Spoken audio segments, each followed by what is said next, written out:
문재인 대통령이 국민의힘 윤석열 후보의 적폐 수사 발언을 강하게 비판한 것을 놓고서 정치권에서도 공방이 이어지고 있습니다. 더불어민주당은 윤 후보의 보복 수사 선언이라며 총공세에 나섰고 국민의힘은 청와대의 선거 개입이라고 맞받았습니다. 국회 취재기자 연결합니다. 부장원 기자.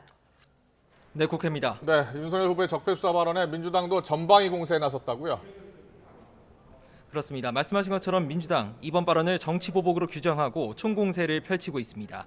먼저 이재명 후보는 오늘 오전 한국노총과 정책협약식을 마친 뒤 기자들과 만나서 윤석열 후보가 사실상 정치 보복을 공언한 거라고 비판했습니다. 직접 보겠습니다. 후보가 정치 보복을 사실상 공언하는 건 본 일이 없습니다. 보복이 아니라 통합의 길로 가시기를 참으로 진심으로 권유드립니다. 윤호중 원내대표도 민주주의가 무법천지가 되는 게 윤석열 후보가 꿈꾸는 청사진이냐면서 정권을 잡으면 검찰공화국이 될 거라고 맹비난했습니다. 청와대 출신 여당 인사들도 비판 대열에 가세했습니다. 윤건영 의원은 MBC 라디오에서 죄도 없는 현직 대통령을 사실상 수사하겠다고 공언한 셈이라면서 염치도 신의도 그리고 상식도 없는 오만함의 극치라고 꼬집었습니다.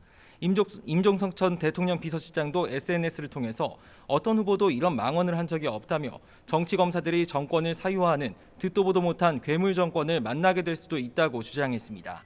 이런 가운데 이재명 후보의 배우자 김혜경 씨가 과잉 의전 논란을 사과한 뒤에도 여지는 이어지고 있습니다.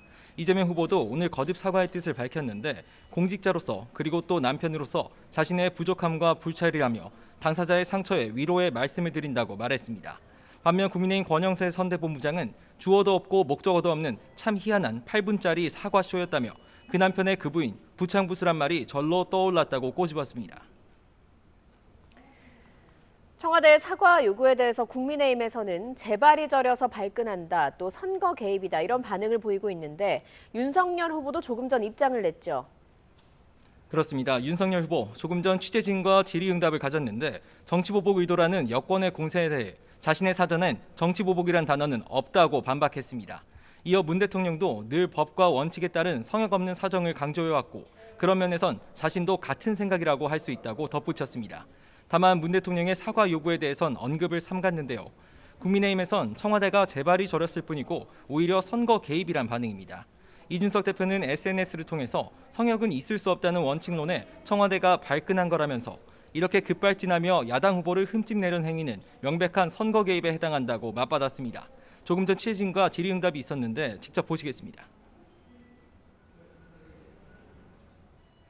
발끈하면서 받아들이는 그런 모양새가 오히려 좀 의아하기도 합니다. 이 선거 개입이라는 소리를 듣지 않기 위해서는 앞으로 이런 정치에 대한 전반적인 개입을 대선일까지 중지해야 될 것이다. 이런 가운데 오늘 오후 김종인 전 총괄선대위원장의 출간 기념 행사가 열렸는데요. 당초 윤석열 후보가 참석할지가 관심이었지만 다른 일정이 겹치며 결별 후 공식 만남은 미뤄지게 됐습니다.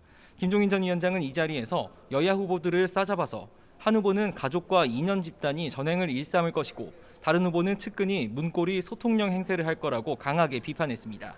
이어 후보들 모두 나는 역대 대통령과는 다를 거라 자신을 하고 있지만 다들 똑같은 최후를 맞이할 거라고 미리 얘기한다고도 덧붙였습니다. 또 윤 후보의 적폐청산 발언에 대해서는 현 정부가 들어서자마자 내세운 게 적폐청산이라 그런 얘기를 하지 않았나 싶다면서도 선거 과정에 대선 후보로서 적절한 얘기인지는 회의적이라고 평가했습니다. 네, 다른 후보들 어떤 행보를 보이고 있습니까? 네, 우선 국민의당 안철수 후보는 오늘 오전 중앙선거대책위원회 회의를 열고 현안 논의와 함께 대선 전략을 점검했습니다. 후보 등록을 사흘 앞두고 단일화 논의가 점점 뜨거워지고 있는데 안 후보는 대선 끝까지 갈 거라는 기존 입장을 재확인했습니다. 국민의힘의 자진 사퇴 요구에 대해선 그런 이야기는 한국 정치사상 들어본 일이 없다고 말했고 10분 안에도 끝낼 수 있다는 윤석열 후보의 단판 제안에 대해서는 서로 의사타진도 전혀 없는 상태에서 일방적인 주장이라며 부정적인 입장을 거듭 밝혔습니다. 정인학 심상정 후보는 과학기술정책토론회에 참석해 과학기술 공약을 발표했습니다. 새로운 물결 김동연 대선 후보는 유튜브 생방송 출연과 언론 인터뷰 등을 통해 인지도 높이기에 주력했습니다. 네, 그리고 국회에서는 코로나19 확진자, 격리자의 투표 방안이 논의되고 있는데요. 대선 당일 오후 6시부터 저녁 7시 반까지 직접 투표가 가능해질 전망이라고요? 네, 국회 정치개혁특별위원회는 오늘 오후 법안 심사 소위를 열고 이 같은 내용의 공직선거법 개정안을 의결했습니다. 말씀하신 것처럼 확진자와 격리자들의 참정권 보장을 위해서 투표 시간을 애초 마감 시간인 오후 6시보다 1시간 반 연장하기로 했습니다. 개정안이 확정이 되면 대선 당일 방역당국의 임시 외출 허가를 받아 기존 투표자들이 빠져나간 오후 6시부터 1시간 반 동안 직접 투표할 수 있을 전망입니다. 앞서 여야는 오후 6시에서 밤 9시까지 3시간 연장하는 법안을 발의했는데 중앙선거관리위원회가 현행 방식으로도 투표가 가능하다며 반대 의견을 고수했습니다. 결국 이틀에 걸친 논의 끝에 1시간 반만 늘리는 것으로 가닥이 잡혔고요. 오늘 오후 정개특위 전체회의와 다음 주 법제사법위원회 그리고 본회의를 거치게 되는데 최종적으로는 방역당국과 선관위 등의 의견을 종합해서 오는 15일 선거관계 장관회의에서 확정이 될 전망입니다. 이에 따라 대선당의 개표 시간 역시 바뀔 수 있어 주목됩니다. 지금까지 국회에서 YTN 부장원입니다.